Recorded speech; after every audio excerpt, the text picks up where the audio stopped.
Hello everyone. তো বিকেল এখন ৫টা বাজছে। বেরিয়ে পড়েছি আমরা, এখন যাচ্ছি এয়ারপোর্ট। বাবা, মা, দিদি সবাই ছাড়তে যাচ্ছে এয়ারপোর্টে আমাদেরকে। ডানলপ থেকে তো এয়ারপোর্ট ০.৫ ঘন্টা সময় লাগে।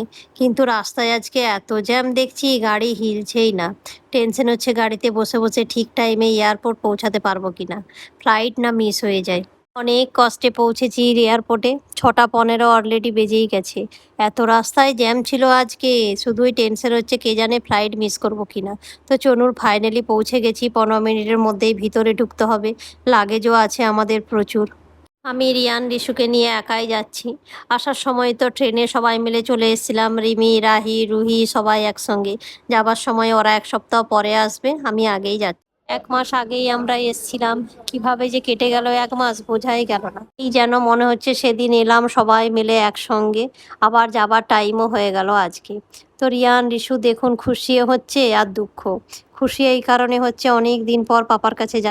ফ্লাইটে আমরা বসে পড়েছি। ১ ঘন্টা পরেই আমরা দিল্লি এয়ারপোর্টে নেমে যাব। রিয়ান রিশু ফ্লাইটে উঠে কিছু খেয়ে ঘুমিয়েও গিয়েছিল একটুক্ষণ, আর এখন উঠে পড়েছে, দুজনে বসে বসে ট্যাব দেখছে। ১৫:৩০ প্রায় বাজছে, আমরা দিল্লি এয়ারপোর্টে এই নামলাম। লাগেজের জন্য এখন ওয়েট করছি। লাগেজ নিতেই যা টাইম লাগবে, তারপরে বাইরে বেরিয়ে ওখান থেকে ক্যাব বুক করে বাড়ি যাব।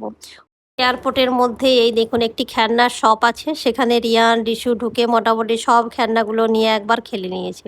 আমি বাইরে দাঁড়িয়ে আছি, ওরা দেখছে খেলনাগুলো, একটু দেখে নিক, আমি ক্যাব বুক করি। এয়ারপোর্ট থেকে ক্যাব করে নিয়েছি। এয়ারপোর্ট থেকে গুরগাঁও পৌঁছাতে ০.৫ ঘন্টা সময় লাগবে। তো অভিজিৎ বাইরে গিয়েছিল দুদিনকার জন্যে, অভিজিৎ আজকে ফিরছে।